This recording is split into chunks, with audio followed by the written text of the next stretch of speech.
Thank you for having me. By way of explanation, I have been on the road for 7 weeks, shooting 14 investigations in 21 cities. On Thursday, I was in Connecticut doing an investigation, part of which airs tonight on Inside Edition, and in the middle of a stand-up, I completely lost my voice. Gone completely. So, thank God for modern medicine, antibiotics, and tequila. So here I am. First of all, I have to say something. I love my job. Armed with a microphone and lip gloss, I get to chase bad guys on TV. I'm like the Latina Wonder Woman. Who's Latina anyway, by the way? I love doing this. I love holding bad guys accountable. I think it's an important job. Journalism, especially in the last few years, has been discredited, and we are not fake news. Journalism and journalists are not your enemy. We are your friends. We're in your community. We're your neighbors. We are you. As more and more people are citizen journalists, thanks to our cell phones, where we can document wrongdoing in our own communities. So I feel really lucky to have the platform of Inside Edition. And I want to describe for you really briefly how powerful that is and why it's important to me and why it should also be important to every single person sitting here in this room. Inside Edition is celebrating its 35th anniversary this month. It is one of the most successful television shows ever. I am the only Latina they have ever hired on camera. And that's a big deal because every single night when one of my investigation airs, and so far I've done, I think, close to 700 investigations since I was hired in 2006 by the show. Every single night, 5 million people see me as an investigative reporter on broadcast television, right? We're owned by CBS, Viacom, but we're syndicated. So depending on where you live, we're on different networks at different times. So 5 million people see me every single night doing one of my investigations. Additionally, as the panel was talking about before, how important social media is, Inside Edition is the #1 source for politics and news on YouTube with 11 million subscribers worldwide. So that means that every single time one of my investigation airs, 16 million people see me. And hey, that's awesome for my ego, but that's not what's important to me. Because every single time one of my investigations airs, there's a chyron underneath my name. And what does that chyron say? Lisa Guerrero. Do you hear me? If you can see it, you can be it. Little girls and little boys watch our show in huge numbers, especially on YouTube. They watch my investigations. Probably your kids do. They watch on their devices. And they see me holding bad guys accountable and seeking justice for others. So to me, that is one of the biggest gifts that this platform has given me is the opportunity to represent other Latinos. My last name means warrior. Everybody in this room knows that. But a lot of people can't even. I was on a show once called The Best Damn Sports Show, period. And John Sally, one of the athletes that I worked with, couldn't pronounce my name. He couldn't say Guerrero. He couldn't say Guerrero, certainly. So he just called me Lisa G. But everybody in this room understands what Guerrero means. But I didn't. I was not a warrior all my life, and I was not this brave all my life. When I was 8 years old, my mother was diagnosed with lymphoma. She was 29. She was an immigrant from Chile. And she pulled me aside after she had been diagnosed, and I didn't really understand what was going on. You know, all the relatives from all the different states were at our house, and we lived here in San Diego. And I didn't understand why everybody was at my home and why everybody was so nice to me. And one day she pulled me aside and she said, Lisita, never forget that you are really a Guerrero. See, she'd married an American man, so I was born Lisa Coles. But she wanted me to know that I was really a Guerrero. And she said to me, Guerrero means warrior. You were born to fight. 2 months later, she had died. I didn't know what that meant. What did that mean? I was 8 years old without a mother. I was a shy, dorky kid, cut my own hair with scissors. Nobody taught me how to be a girl, how to wear makeup, how to dress. Thank God I had a great dad, but I didn't know, what being a warrior was or how to be brave. That seemed completely foreign to me. Now, I knew I came from a long line of warriors. I knew my mother was a warrior, right? I remember one time we were here in San Diego at a Pier 1 Imports. I must have been 7, so she was probably 28.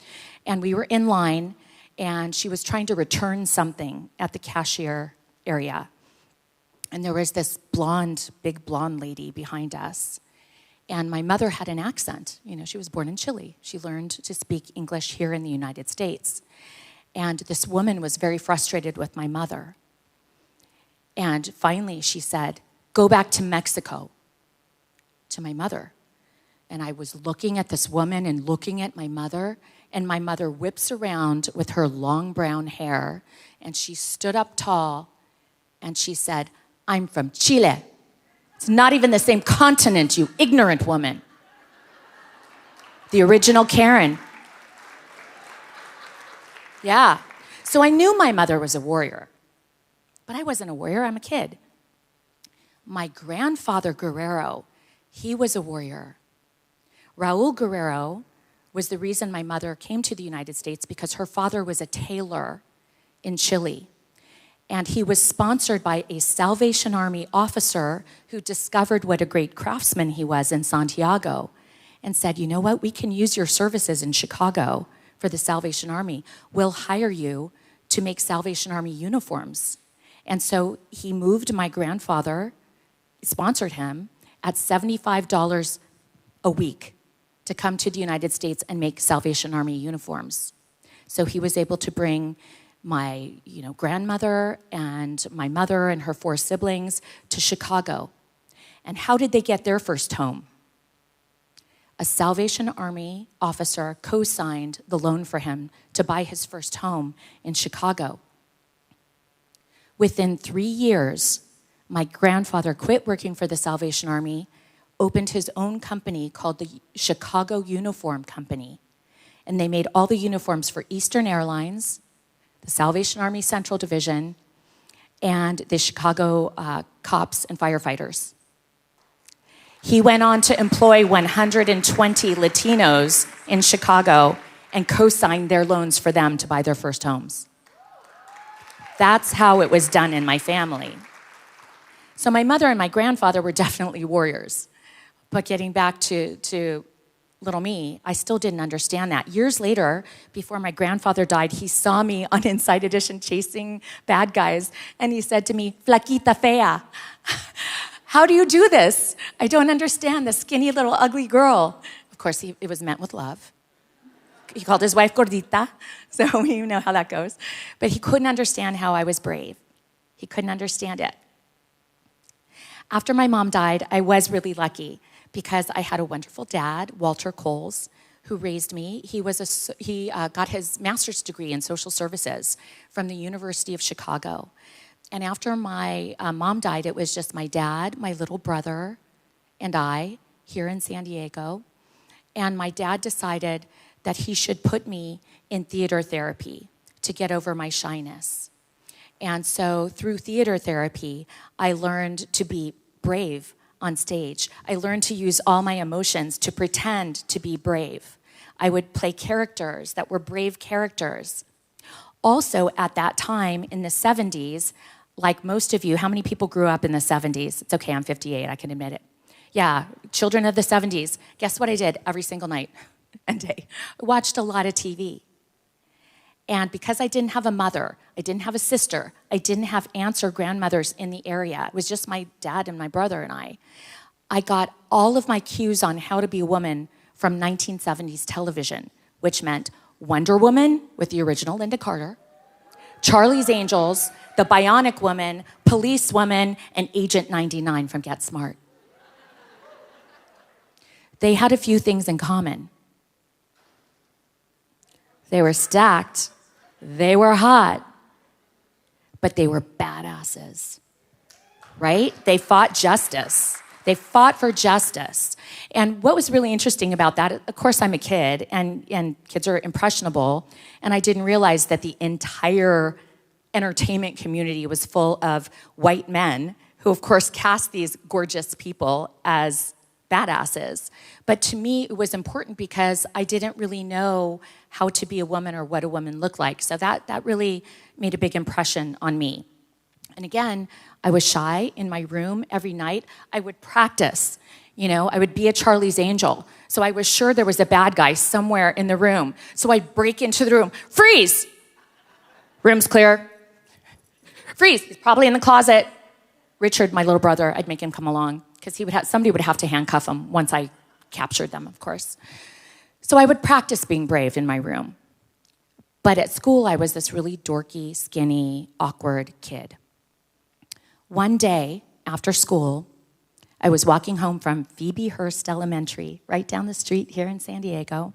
Of course, nobody walked with me because I'm a dork, walking home. But my little brother, Richard, came screaming and crying behind me.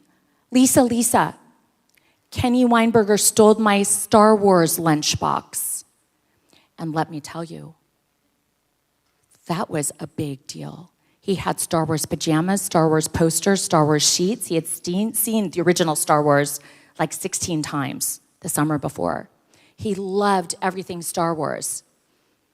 And I looked at my little brother, this skinny, tiny kid with no mother, who had a big welt on his head because Kenny Weinberger had hit him in the head with his own Star Wars lunchbox. And something snapped inside me. I felt this rage. And I looked at Richard, and I looked back at Phoebe Hearst Elementary School, and I went running back. And I found Kenny Weinberger on the playground, surrounded by his other bully friends. And I ran up to Kenny, and I hit him right in the head. And I grabbed my brother's lunchbox back. And everybody was like, it was like an ABC after-school special. But it was just me hitting a kid who hurt my brother.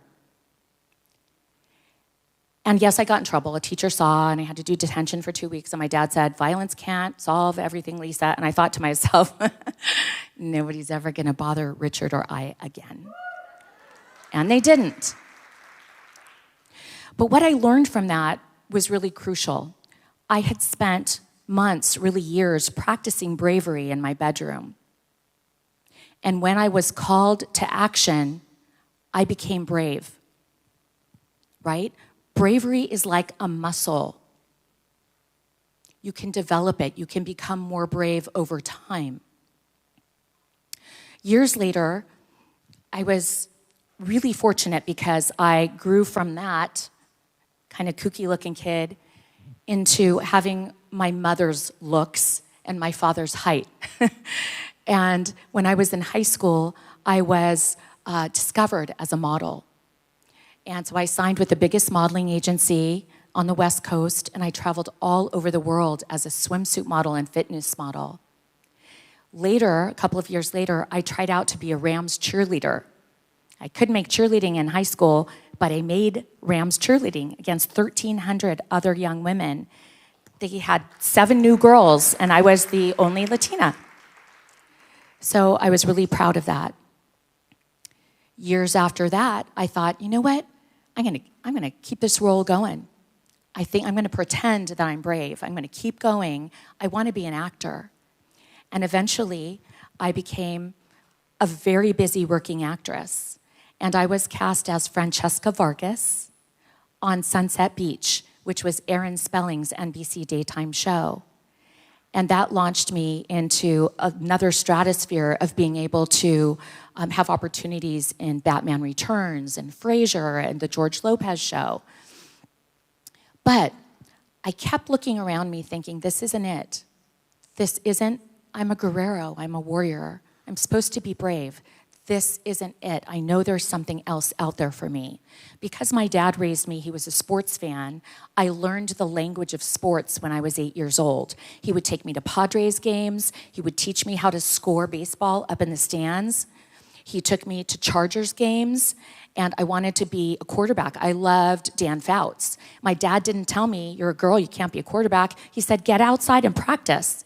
He taught me to throw a perfect spiral, and I could recite every single starting quarterback in the AFC. He'd bring me down for parties. Lisa, what are the biggest quarterback controversies right now? And I would spew them off. So I realized that I learned this special inside language that the other girls didn't know. I knew this language of sports. And so I became a sportscaster. I was the first Latina sportscaster in Los Angeles to earn a contract at CBS 2. And then guess what happened, y'all?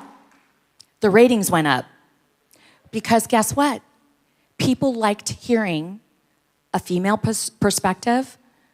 Los Angeles has a huge Hispanic demographic. They love the fact that I'm Hispanic. And so the ratings exploded on CBS 2. So then Fox 11 came around, the competitor, and they hired me over there for more money. I'm like, yeah, I'll do that. And guess what happened? The ratings went up on Fox 11 and they went down on CBS 2. So Big Fox saw this, Fox Sports Net. And so I got hired by David Hill and Fox Sports Net, and I quickly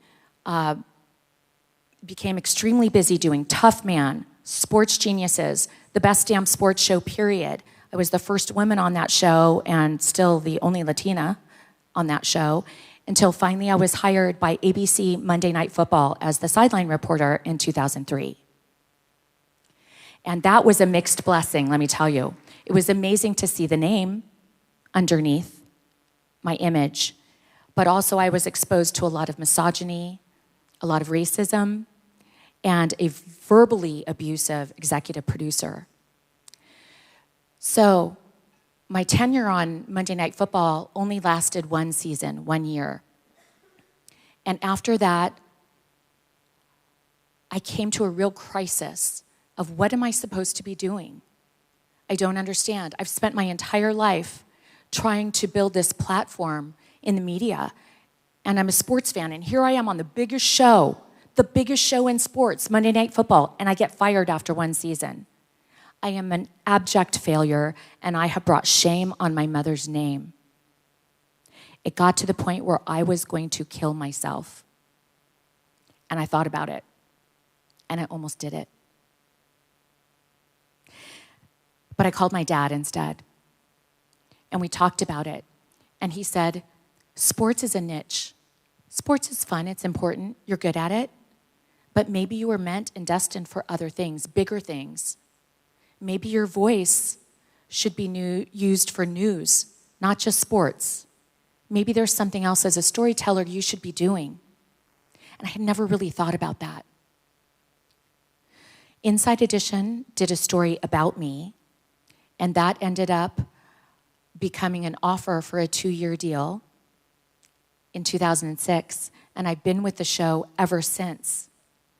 And since then, I've done, like I said, close to 600 investigations, and I've won 40 National Investigative Journalism Awards. Currently, I am the only Latina investigative correspondent on national network television.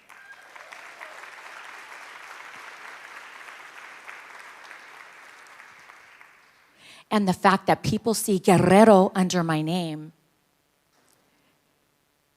is so important to me.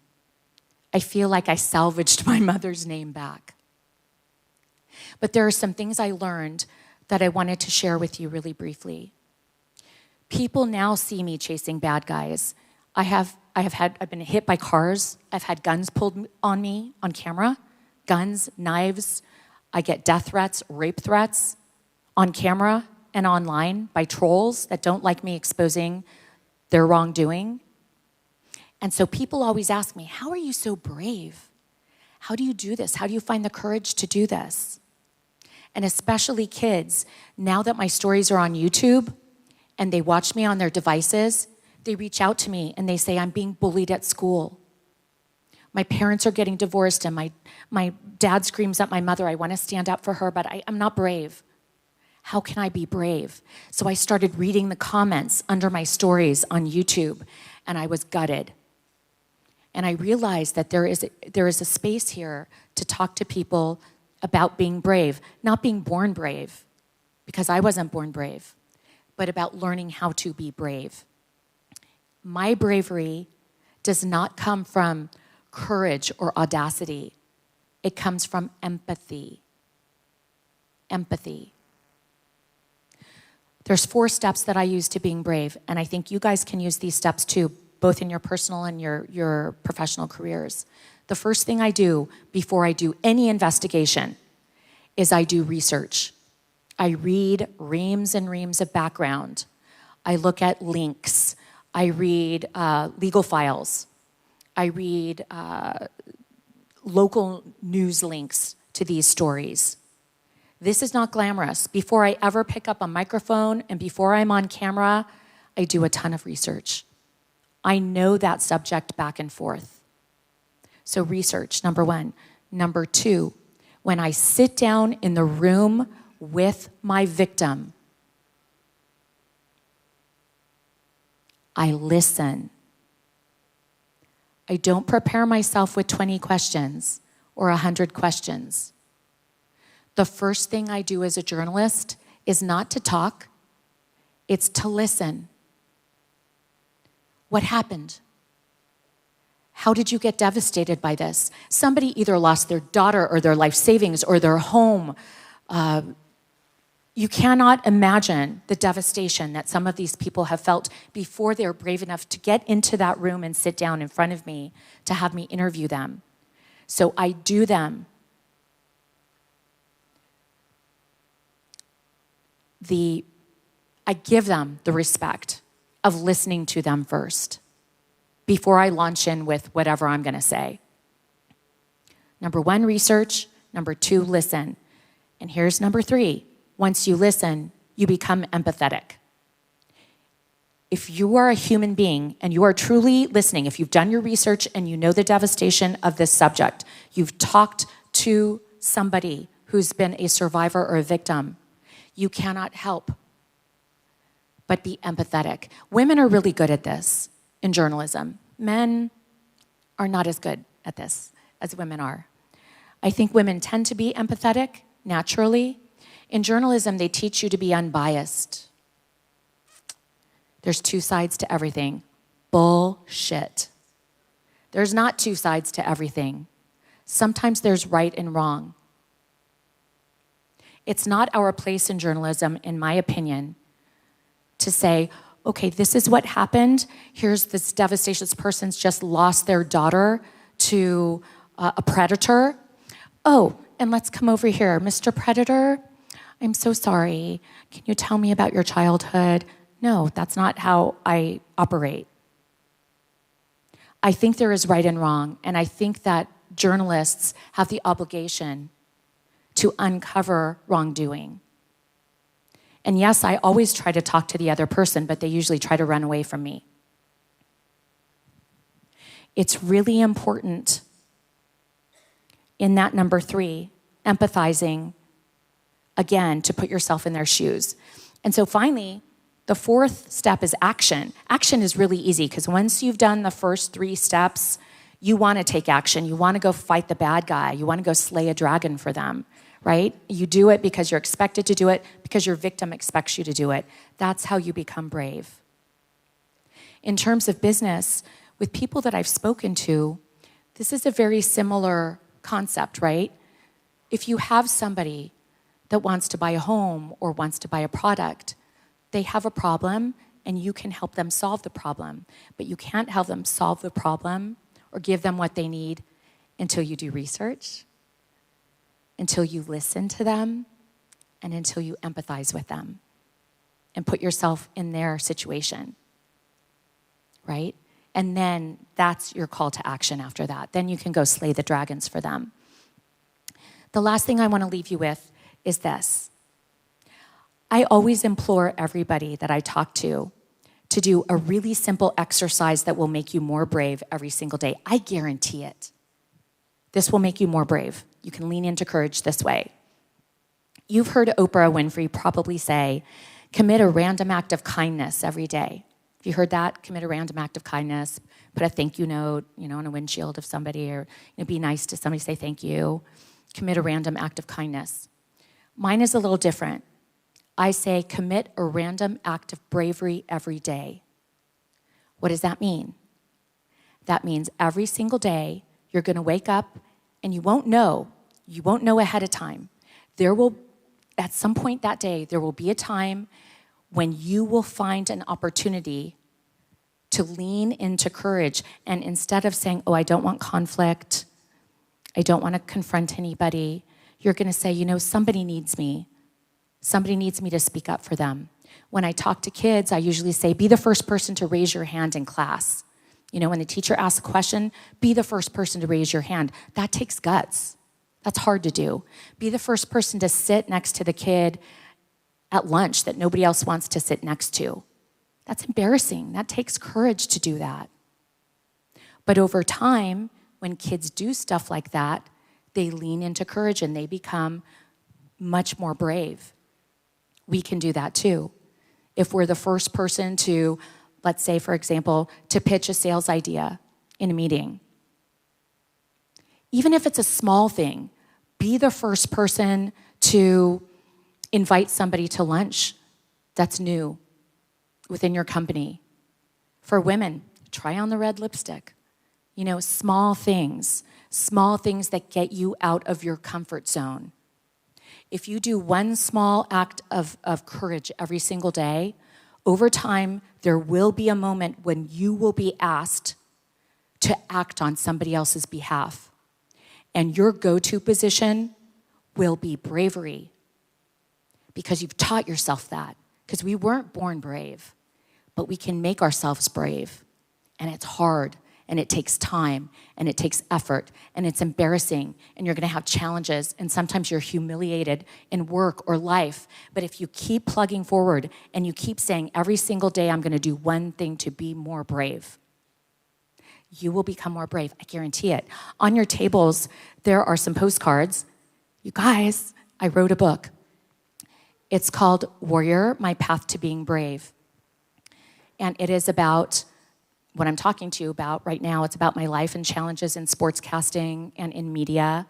It goes into a lot of details about a lot of the people I worked with in acting and sportscasting and the different games I covered and athletes I dealt with. But what I really think is important about this book is it's also an opportunity to share a message that a lot of people haven't heard from Latinos. And that is the American dream fulfilled. That is finding success, the success that my grandfather hoped that my family would have. And remember when I said that when my mom died, she said, you're a Guerrero. Never forget, Guerrero means warrior. I didn't know what that meant. Now I do. And so those messages are in my book. Earlier, Franny was talking about something interesting. She said, it's important for Latinos to support other Latinos in the creatives, right? In writing and acting and projects. If every single person in this room pre-ordered my book, I would be the first ever Latina journalist on the New York Times bestseller list, just from this room. That's how impactful supporting each other can be. So I hope that you take the time to check out the postcard and go onto the site. I hope you follow me. I'm on Twitter and Instagram and Facebook and all the places. I would love you to respond back to me, especially about being brave. And I really want you to take this seriously, everybody. I appreciate being here. I appreciate your attention. And more than anything else, I would appreciate it if you went forward today and you took the time to do one brave thing. So please, whatever you do, my challenge is, go forth and be brave. Thank you for your attention.